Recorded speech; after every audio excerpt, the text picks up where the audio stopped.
Hey everyone, welcome to our channel. In today's video, we will guide you through how to find your Facebook user ID and username. So let's get started. Firstly, open up the Facebook app on your mobile device. After you open the Facebook app, make sure you are logged into your account and go to your profile page. After that, simply tap on the three dots available right next to the edit profile.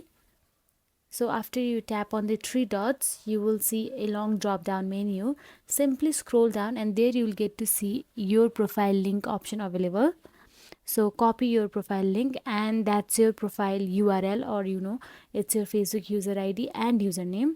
And the other way to find your Facebook user ID and username is simply go back to your menu icon again, or menu option in your Facebook again.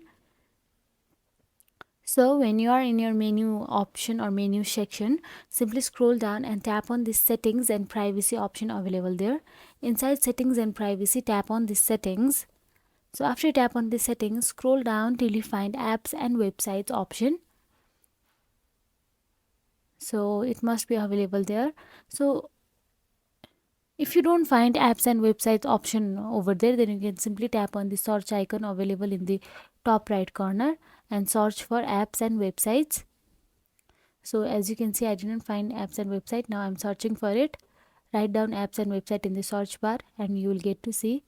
Now tap on it. Now here will be a long list of apps you are connected with, or your Facebook is logged in with. So there you will get to see, if you tap on any app or website, there you will get to see your Facebook user ID and username. So that is it guys. If you found this video helpful, please like, share and subscribe our channel, and thank you for watching.